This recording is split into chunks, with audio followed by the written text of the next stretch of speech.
Halo ilmu lovers, kita ketemu lagi di channel Ilmuwan Sejati.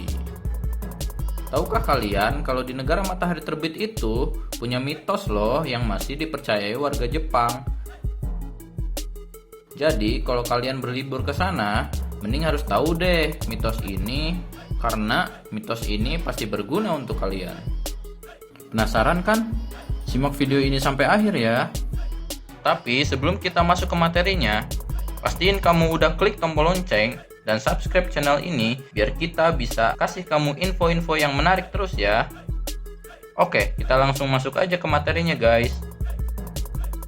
Bicara tentang kepercayaan, keyakinan, tradisi, dan mitos memanglah tidak pernah ada habisnya.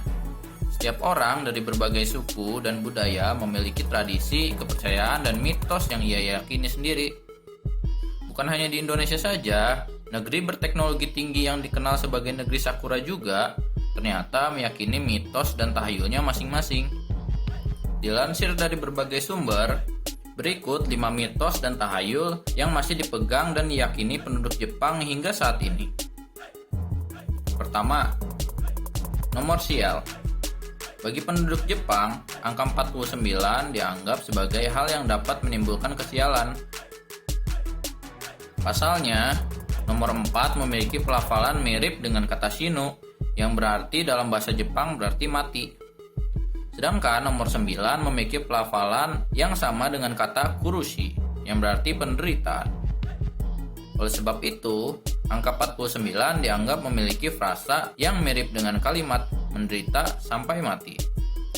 Penduduk Jepang juga meyakini bahwa ketika uang dengan jumlah genap dapat menyebabkan perpisahan apabila diberikan pada pengantin baru. Sehingga mereka akan selalu memberikan uang berjumlah ganjil sebagai hadiah pesta pernikahan. 2. Gunting kuku pada malam hari bisa berakibat kematian. Pasti ada di antara kamu yang merasa risih ketika melihat kuku yang panjang dan kotor. Kamu pun pasti tak segan memotongnya, timbang harus melihatnya terlalu lama dan merasa terganggu. Tapi ingat, jika kamu sedang berada di Jepang, jangan pernah melakukan ritual gunting kuku pada malam hari. Karena penduduk Jepang percaya bahwa dengan menggunting kuku pada malam hari bisa membuat kamu meninggal loh.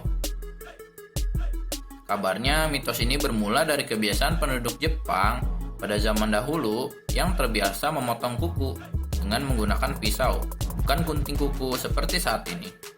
Kondisi ini tentu saja mengkhawatirkan bagi sebagian orang karena dianggap berbahaya dan bisa berujung pada kematian. 3. Etika sumpit. Memindahkan makanan dari satu sumpit ke sumpit lain dipercaya penduduk Jepang sebagai satu tindakan tabu. Meski tadinya kamu berusaha membantu orang lain untuk mengambilkan makanan yang terlalu jauh dari jangkauannya.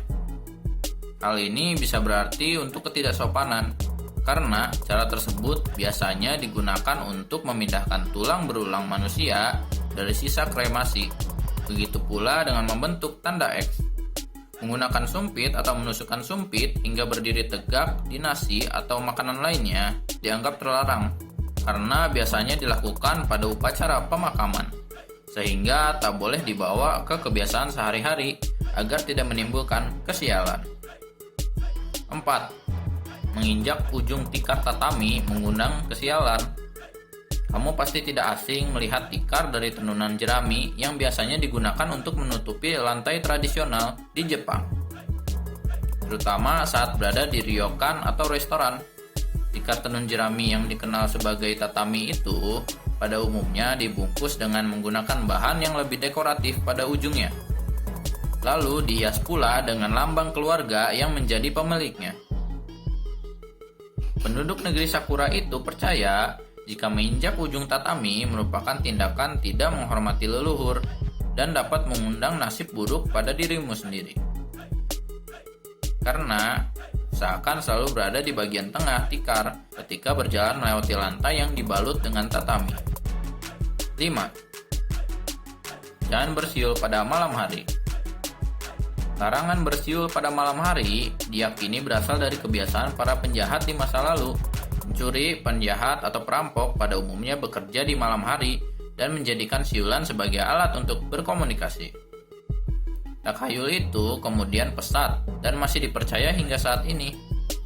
Mulai dari mengundang kehadiran penjahat, ular, hingga hantu. Jadi guys, jangan sekali-sekali ya kalian melakukan ini di Jepang. Walaupun cuma mitos, tapi di Jepang mereka mempercayainya hingga sekarang. Cukup segini dulu ya informasi dari kami. Jangan lupa like, komen, dan subscribe channel YouTube ini untuk bisa mendapatkan informasi menarik lainnya. Sampai jumpa di video berikutnya. Bye.